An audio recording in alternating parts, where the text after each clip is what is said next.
नमस्ते, सदा वत्सल्य मातृभूमि, जय हिंद दोस्तों। स्वागत है आप सबका टेक्निकल अस्त्र में। शुरू करते हैं आज के डिफेंस समाचारों को।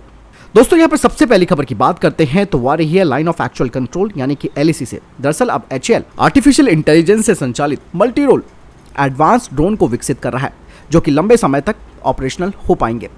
साथ ही ये भी कहा जा रहा है कि इस ड्रोन का इस्तेमाल चीन के साथ लगती सीमाओं सहित अधिक ऊंचाई वाली क्षेत्रों में रणनीतिक अभियानों के लिए किया जाएगा। बता दें कि रोटरी विंग ड्रोन में मिसाइल और सेंसर सहित 40 किलोग्राम भार ले जाने की क्षमता होगी और इसे वास्तविक नियंत्रण रेखा से सटे पहाड़ी क्षेत्रों पर कड़ी निगरानी रखने के लिए सशस्त्र बलों की आवश्यकता के मद्देनजर विकसित किया जा रहा है। और ये कहा जा रहा है कि HAL अगले साल के मध्य तक इस तरीके के जो UAV हैं उनकी पहली परीक्षण उड़ान आयोजित करेगा। और परियोजना ये है कि पहले चरण में यानी कि पहले फेज के तहत करीबन 60 ऐसे ड्रोनों का उत्पादन किया जाएगा।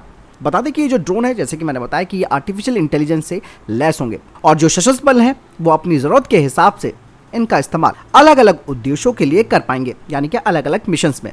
सबसे खास बात दोस्तों इस आर्टिफिशियल इंटेलिजेंस वाले ड्रोन में ये रहेगी कि इसे इस तरीके से विकसित किया जा रहा है कि इसमें सेंसर्स, मिसाइल्स और कई अन्य हथियार सहित महत्वपूर्ण सैन्य उपकरणों को भी ये अपने साथ ले जा सकता है, यानी कि ये आर्म्ड UAV होने वाले हैं। यही नहीं, इसके अलावा HAL Israeli heron TP drone के उत्पादन की संभावना भी तलाश रहा है, जिसमें कि इस ड्रोन निर्माता कंपनी से भी सहयोग लिया जाएगा। दरअसल अगर हेरॉन ड्रोन की भी हम बात करते हैं तो ये 35,000 फुट की ऊंचाई तक पहुंच सकता है और 45 घंटे तक ये लगातार निगरानी करने में सक्षम है। वहीं दूसरी तरफ HAL और DRDO दोनों ही अलग अलग ड्रोन परियोजनाओं पर काम कर रहे हैं, क्योंकि दोस्तों सेना आने वाले समय में बड़ी संख्या में ड्रोन हासिल करने की योजना बना रही है ताकि भारत की निगरानी क्षमता में वृद्धि हो सके।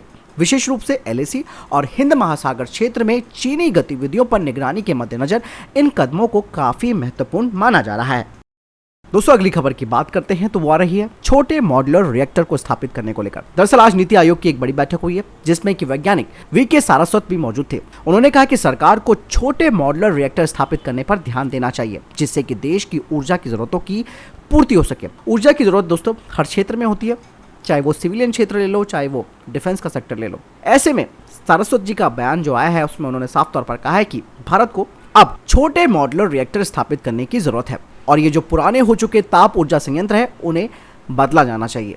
उनका कहना है कि फ्लीट मोड उत्पादन के तहत स्थापित परमाणु ऊर्जा संयंत्र परियोजनाओं में तेजी लाई जानी चाहिए ताकि बेस लोड जरूरत यानी कि 24 घंटे की अवधि में बिजली की न्यूनतम मांग इसको जल्द से जल्द पूरा किया जा सके। उन्होंने कहा कि ये जो छोटे मॉड्यूलर रिएक्टर होंगे वो आधुनिक परमाणु रिएक्टर ही होंगे जिनकी ऊर्जा क्षमता 300 मेगावाट प्रति इकाई तक होती है और ये परंपरागत परमाणु ऊर्जा रिएक्टर की उत्पादन क्षमता का 1/3 है। फ्लीट मोड के तहत एक परमाणु ऊर्जा संयंत्र का निर्माण 5 वर्षों में किया जाता है। वर्तमान में भारत 22 रिएक्टरों का परिचालन करता है जिनकी कुल क्षमता 6780 मेगावाट है और अगर आधुनिक मॉड्यूलर रिएक्टर बनाए जाते हैं तो उनका फायदा ये होगा कि ये कारखाने में भी तैयार हो जाते हैं और इनका संचालन किसी भी एजेंसी के द्वारा किया जा सकता है और उनमें निजी क्षेत्र की बड़ी भागीदारी हो सकती है। यानी कि दोस्तों सारस्वत जी का एक बड़ा बयान सामने आया है। उन्होंने बहुत अच्छे तरीके से समझा है कि किस तरीके से आधुनिक मॉड्यूलर रिएक्टर का क्या फायदा होगा जो कि ऊर्जा की जरूरतों को पूरा करेगा, वो भी हर क्षेत्र में। दोस्तों बढ़ते हैं अगली खबर की तरफ जो कि स्ट्रैटेजिक बॉम्बर्स को लेकर आ रही है। दरअसल आप सभी को मालूम है कि भारत के पास किसी भी तरीके का कोई बॉम्बर्स मौजूद नहीं है, लेकिन अब ऐसे में जरूरत महसूस की जा रही है और इस बारे में भारतीय वायुसेना के पूर्व अधिकारी ने कहा कि अब भारत को अपनी स्ट्रेटेजिक फोर्सेस कमांड के तहत बॉम्बर्स स्क्वाड्रन रखनी होगी जो कि बिल्कुल वायुसेना से अलग होगी। दरअसल स्ट्रेटेजिक फोर्सेस कमांड ने कुछ साल पहले कहा था कि उनके पास कम से कम 40 Su-30 फाइटर जेट्स होने चाहिए जो कि न्यूक्लियर पेलोड से लैस हो और ये भारतीय वायुसेना के स्क्वाड्रन से बिल्कुल अलग होनी चाहिए। लेकिन उस दौरान भारतीय वायुसेना ने इसका कड़ा विरोध किया और खास करके जो ये सीनियर अधिकारी थे उन्होंने इस तरीके की सेपरेट फ्लीट बनाने का तगड़ा विरोध किया था। दरअसल दोस्तों स्ट्रैटेजिक फोर्स कमांड अभी भी भारतीय वायुसेना पर निर्भर है, खास करके भारतीय वायुसेना के मिराज 2000 और Su-30 MKI जो कि न्यूक्लियर पेलोड ले जा सकते हैं। अब दोस्तों डिफेंस एक्सपर्ट्स ये कहते हैं कि भारत को रशिया के साथ Tu-160 ब्लैक जैक बॉम्बर्स के लिए बात करनी शुरू कर देनी चाहिए।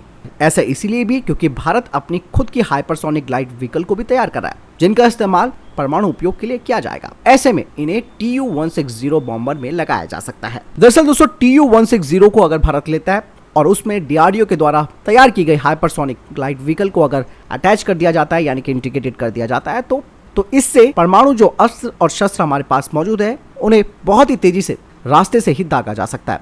यही नहीं दोस्तों, भारत ने 1990 के दशक के अंत में भी रशिया से पट्टे पर 4 Tu-22 M3 खरीदने में भी दिलचस्पी ली थी, क्योंकि दोस्तों भारत Tu-22 M3 को अपनी नौसेना के लिए एक समुद्री स्ट्राइक बॉम्बर के रूप में संचालित करना चाहता था, जिससे कि भारतीय नौसेना दुश्मन के युद्धपोत और उनके एयरक्राफ्ट कैरियर को तबाह कर सके। हालांकि यह सौदा कभी अमल में नहीं लाया गया, जिसका कारण आज तक पता नहीं चल पाया। दरअसल दोस्तों रशिया 1971 से ही भारत को Tu-22 बेचने की कोशिश कर रहा था और 1991 यानी कि 1991 में सोवियत संघ के पतन के बाद आर्थिक संकट की वजह से यह प्रयास और तेज कर दिया गया।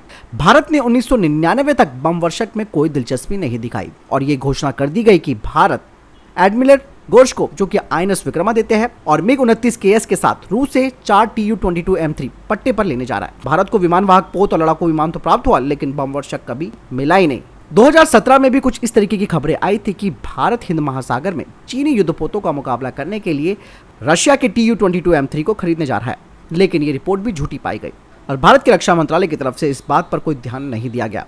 लेकिन दोस्तों अब जरूरत महसूस हो रही है कि भारतीय वायुसेना, जिसका दुनिया में एक अपना नाम है, उनके पास सबसे ज्यादा जरूरी चीज एक स्ट्रैटेजिक बम्बर नहीं है।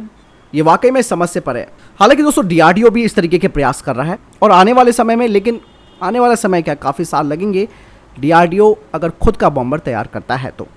लेकिन तब तक के लिए अगर भारत रशिया से Tu-160 की बातचीत करता है और कम से कम 2 की संख्या में तो खरीद लेना चाहिए, तो बात बन सकती है। दोस्तों भारत को स्ट्रैटेजिक बॉम्बर लेना इसलिए भी जरूरी है क्योंकि चीन ने भारत के पास उन्नत S-6 बम वर्षक तैनात किए। Tu-160 जैसे रणनीतिक बम वर्षकों में 1200 किलोमीटर के सुखोई 30 MKI की तुलना में 4000 किलोमीटर का कॉम्बैट रेडियस है। सुखोई के पास मुख्य रूप से चीन के केंद्र तक पहुंचने के लिए कोई प्रभावी यानी कि कोई इफेक्टिव कॉम्बैट रेडियस नहीं है और ऐसे में Tu-160M महत्वपूर्ण भूमिका निभा सकता है। आपको क्या लगता है, कमेंट सेक्शन में लिखकर जरूर बताएं। दोस्तों अगली खबर चाइना से आ रही है। चीन ने अभी हाल ही में अपना एक मॉडिफाइड Z-10ME हेलीकॉप्टर की तस्वीरें सामने दिखाई हैं और इस अटैक हेलीकॉप्टर को पाकिस्तान ने जनवरी 2022 में ही चुन लिया था। दरअसल ये डील पाकिस्तान को चाइना के साथ इसलिए करनी पड़ी क्योंकि पाकिस्तान जो 30 टर्किश T-129 हेलीकॉप्टर्स खरीदना चाहता था वो रुक गई, जिसके पीछे का कारण यह था कि अमेरिका ने टर्की पर सैंक्शन लगा रखा है और इस हेलीकॉप्टर में जो इंजन है वो भी अमेरिका का है। बात करते हैं Z-10ME का, तो ये पूरा कॉपी किया हुआ वर्जन लगता है बोइंग अपाचे का और इसका जो वेट है वो 5100 किलोग्राम है और इसकी रेंज है 1120 किलोमीटर। इसमें 23 mm की कैनन लगी हुई है और 4 एक्सटर्नल हार्ड पॉइंट्स लगे हैं जो कि rocket launchers, air to air missile और 16 एंटी टैंक मिसाइल्स को भी दाग सकते हैं।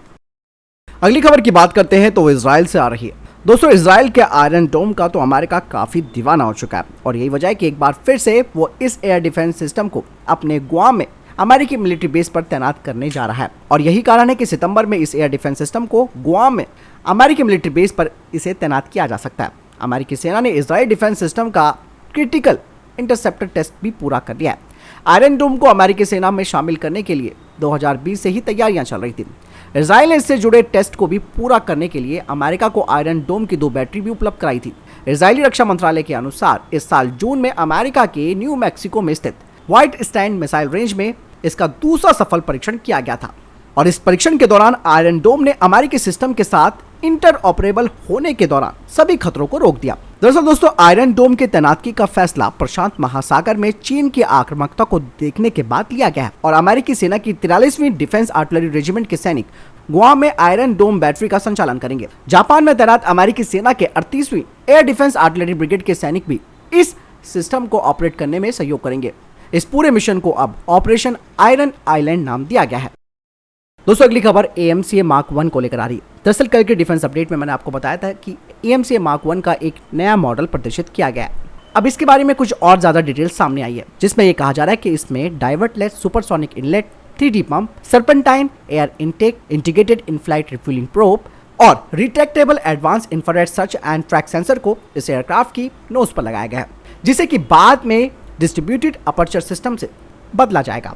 साथ ही इसमें 23 mm की इंटरनल कैनन लगी हुई है जो कि इसके लेफ्ट साइड में है। साथ ही कहा जा रहा है कि इसमें directional infrared counter measures sensors भी लगे होंगे जो कि दुश्मन की आने वाली इंफ्रारेड मिसाइल को अंधा कर सकते हैं। इसके अलावा इस फाइटर जेट में कंबाइंड प्रीकूलर और हीट एक्सचेंजर इसके मिड सेक्शन में लगा होगा। बता दें कि AMCA में जो इंटरनल वेपन बे होगा यानी कि इसके आंतरिक हथियार बे में 4 medium to long range air to air missile, 2 medium range air to air missile, 2 500 kilogram के स्मार्ट बॉम्ब्स को ये दाग सकता है अपने स्टेल्थ कॉन्फ़िगरेशन में।